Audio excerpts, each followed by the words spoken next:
Hi friends, welcome to our kitchen. இன்றைக்கி நம்ம வீட்டில் மீன் குழம்பும் மீன் வறுவலும் செஞ்சுருக்கோம். வாங்க பார்க்கலாம்.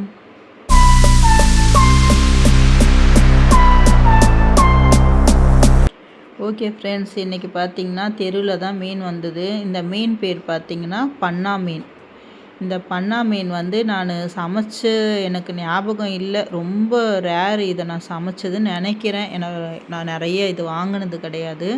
சரி, நல்லாயிருக்கும்னு சொல்லியிருந்தாங்க அந்த அக்கா மீன் கொடுத்தவங்க. சரி, இதை வாங்கலான்னு சொல்லிவிட்டு மீன் வாங்கியிருந்தேன். இது பார்த்திங்கன்னா 1 கிலோ 200 இந்த மீன் வாங்கலாமா என்னன்னு பாருங்கள். ஆனால் முள்ளுலாம் இல்லைங்க. முள்ளுலாம் ஒரு முள், அந்த சைடு முள் மட்டும்தான், நிறைய முள்ளெல்லாம் இல்லை. இதை நல்லா அவங்களே க்ளீன் பண்ணி கொடுத்துட்டாங்க. இருந்தாலும் நான் வீட்டில் ஃபுல்லாக எனக்கு ஒரு 20 நிமிஷத்துக்கு மேலே ஆச்சு. திரும்ப எல்லாத்தையும் நான் க்ளீன் பண்ணிவிட்டு குழம்புக்கு பாதியும் வறுக்கிறதுக்கு பாதியும் நான் எடுத்துக்கினேன். ஃபஸ்ட்டு வறுக்கிறதுக்கு தேவையான அந்த கொஞ்சம் மீனை எடுத்துகிட்டு வீட்டு மிளகாத்தூள், உப்பு, மஞ்சத்தூள், ஒரு அரை முடி லெமன், இதை மட்டும் போட்டு நல்லா இதை ஃபஸ்ட்டு நம்ம ஊற வச்சிடலாம். ஏன்னா அப்போ தான் நல்லா ஊறிட்டுருக்கும். இன்றைக்கி நம்ம என்ன மீன் குழம்பு வைக்க போகிறோன்னு பார்த்திங்கன்னா நாகர்கோவில் ஸ்டைல் மீன் குழம்பு வைக்க போகிறோம். என்னோடய ஃப்ரெண்டு இருக்காங்க நாகர்கோவிலில். அவங்க வீட்டுக்கு போயிருந்தப்போ அவங்க ஒரு டைம் பண்ணியிருந்தாங்க. ரொம்ப டேஸ்ட்டாக இருந்தது. ஆனால் அதுக்கு காரணமும் பார்த்திங்கன்னா அந்த டேஸ்ட்டுக்கு அங்கே கிடைக்கிற ஃப்ரெஷ்ஷு மீன். அங்கே மீன் ரொம்ப ஃப்ரெஷ்ஷாக கிடைக்கும். இப்போ அதே டைப்பில் நம்ம கொஞ்சம் என்னோடய ஸ்டைலு நம்ம ஊர் மீனுக்கு ஏற்ற மாதிரியான ஒரு குழம்பு ஒன்று பார்க்கலாம். இதுக்கு தேவையான பொருள் மிளகு, சீரகம். நான் இன்றைக்கி குடம்புளி எடுத்திருக்கேன். நார்மல் புளி எடுக்கல, குடம்புளி, தேங்காய் கூட சேர்த்து அரைக்கிறதுக்கு தேவையான பொருட்கள் மிளகு, சீரகம், பூண்டு உரித்து வச்சுருக்கேன், வெங்காயம், சின்ன வெங்காயம் கொஞ்சம், அதையும் சேர்த்து நல்லா அரைச்சிக்கலாம். நல்லா பேஸ்ட்டாக அரைச்சிக்கலாம். இது ரொம்ப டேஸ்ட்டாக இருந்துச்சுங்க அவங்க வீட்டில் நான் அந்த மீன் குழம்பு சாப்பிடும்போது. ஆனால் அதுக்கு முழுக்க காரணம் அவங்களே சொன்னது பார்த்திங்கன்னா, இங்கே ஊர் மீன் ரொம்ப ஃப்ரெஷ்ஷாக இருக்கும்னு சொல்லியிருந்தாங்க.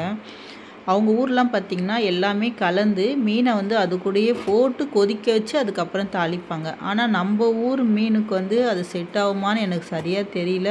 ஆனால் எனக்கு இன்றைக்கி கொடுத்த மீன் பார்த்திங்கன்னா ரொம்ப ஃப்ரெஷ்ஷாக இருந்தது, ரொம்ப டேஸ்ட்டாகவும் இருந்தது, நல்லா இருந்தது மீன். ஆனால் நமக்கு தெரியாமல் அதை போட்டு ரொம்ப கொதிக்க வச்சு நம்ம எதனா ஆகிட போகுதுன்னு சொல்லிவிட்டு நான் அந்த விபரீத விளையாட்டு எடுக்கலை நான்.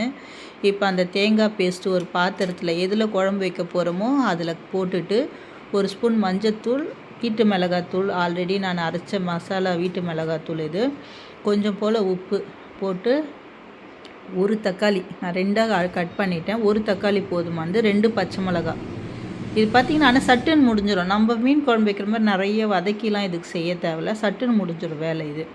இதில் கூட பார்த்திங்கன்னா இப்போ இந்த டைமில் நான் குடம்புளி போடுறேன். குடம்புளி பார்த்துருப்பீங்கன்னு நினைக்கிறேன். குடம்புளி தான் அவங்க சேர்ப்பாங்க, நார்மல் புளி குழம்புக்கு சேர்க்க மாட்டாங்க. குடம்புளியும் போட்டிருக்கேன் நான் இதில். இப்போ அவங்க பார்த்திங்கன்னா இந்த டைமில் மீனையும் போட்டு கொதிக்க வைப்பாங்க. நான் இன்றைக்கி இது கூட மீன் போடல, ஏன்னா நம்ம மீன் எப்படின்னு தெரியல எனக்கு. அதனால் நான் என்ன பண்ண போகிறேன், ஒரு 5 நிமிஷம் கொதிக்க விட்டுட்டு அதுக்கப்புறம் நான் மீன் சேர்த்துக்கலான்னு இருக்கிறேன். ஏன்னா கொஞ்சம் நமக்கு அது புதுசு இல்லையா, மீனும் உடஞ்சிருமான்னு ஒரு பயம், வேறு ஒன்றும் இல்லை. சரி, அதனால் பார்த்திங்கன்னா இப்போ நல்லா ஒரு கொதிச்சிச்சு. இப்போ இந்த நேரத்தில் நம்ம மீனை சேர்த்துக்கலாம். இது ரொம்ப டேஸ்ட்டாக நல்லா இருந்ததுங்க. உங்களுக்கு சின்ன இன்ஸ்ட்ரக்ஷன் என்னென்னா, புளி வேணால் கொஞ்சம் குடம்புளி நான் அந்த 3 துண்டாக போட்டேன். நீங்கள் 2 இல்லை 1 கூட போட்டுக்கோங்க. எனக்கு கொஞ்சம் புளிப்பு தேவைப்படும், அதனால் நான் புளி போட்டேன். மீன் எல்லாம் போட்டேன். ஆனால் நான் இதை மீனை அப்போவே சேர்த்துருந்தா கூட மீன் உடஞ்சிருக்காதுன்னு நினைக்கிறேன். ரொம்ப ஃப்ரெஷ்ஷாகவே இருந்தது மீன், ரொம்ப நல்லா இருந்தது. பன்னா மீன் இது நான் இன்றைக்கி போட்டிருக்கிறது. அவங்க சொன்னது, இது நான் நிறைய செஞ்சதில்லை. இப்போ இதுக்கு குழம்புக்கு நம்ம ஒரு தாளிப்பு கொடுத்துக்கலாம். ஒரு குட்டி கடாயில் பக்கத்தில் நான் வச்சுருக்கேன், தெரியுதா உங்களுக்கு? அதில் எண்ணெய் ஊற்றி கடுகு, வெந்தயம், வேறு எதுவும் போடல. கடுகு, வெந்தயம், ஒரு வெங்காயம், கொஞ்சம் கருவேப்பிலை, அது நல்லா வதக்கி, ஆல்ரெடி குழம்பு கொதிச்சிட்ருக்கு, மீன்லாம் வெந்துடுச்சு. அது மேலே இதை நல்லா தாளித்து கொட்டிட்டோம்னா நம்மளுக்கு சூப்பரான நாகர்கோவில் ஸ்டைல் மீன் குழம்பு ரெடி ஆகிடும். நல்லா வதங்கிடணும்.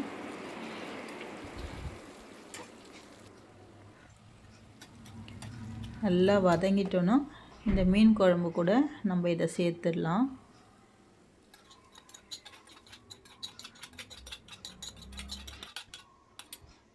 இது கூட சேர்த்துட்டு சும்மா ஒரே ஒரு கரண்டியை போட்டு ரொம்ப கிண்டிடக்கூடாது. ஏன்னா உடஞ்சிடுச்சுன்னா பார்த்தீங்கன்னா, மீன் முள்ளெல்லாம் உள்ளே போயிடுச்சுன்னா சாப்பிடும்போது குழந்தைங்களுக்குலாம் நம்ம கொடுப்போம். மீன் முள்ளெல்லாம் உள்ளே ஆயிடுச்சுன்னா கஷ்டமாயிடும். பாருங்கள் இப்போ மீன் எவ்வளோ அப்படியே உடையாமல் ரொம்ப நல்லா இருக்குது. நல்லா டேஸ்ட்டான மீன் குழம்பு இப்போ நமக்கு ரெடி ஆகிடுச்சு. இப்போ மசாலா போட்டு வச்சுருந்த மீன் ஒரு 4 மீன் மட்டும் எடுத்து நம்ம வறுத்துடலாம். நான் வந்து இரும்பு தவாவில் வறுப்பேன். எப்போவுமே எண்ணெய் நிறைய ஊற்றி தவாவில் தான் நான் வறுப்பேன். நல்லா எண்ணெய் காஞ்சிடுச்சு. இப்போ ஒரு மீனாக இதில் வந்து போட்டுடலாம். ஒரே ஒரு நாக்கு மீனுன்னு ஒரு மீன் ஒன்று கொடுத்துருந்தாங்க. அதுவும் நான் இது வரைக்கும் சாப்பிட்டது கிடையாது.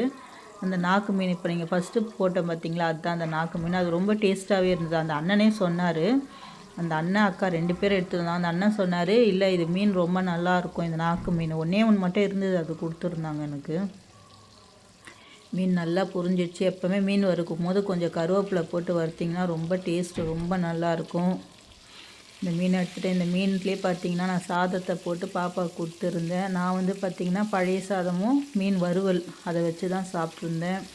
ஓகே ஃப்ரெண்ட்ஸ், உங்களுக்கு இந்த வீடியோ பிடிச்சிருந்துச்சுன்னா லைக் பண்ணுங்கள், ஷேர் பண்ணுங்கள், கமெண்ட் பண்ணுங்கள். மறக்காமல் நம்மளோட சேனலை சப்ஸ்கிரைப் பண்ணிவிடுங்க. டேஸ்டியான சூப்பரான மீன் குழம்பு மீன் வறுவல் ரெடி. வாங்க ஃப்ரெண்ட்ஸ் சாப்பிட்லாம்.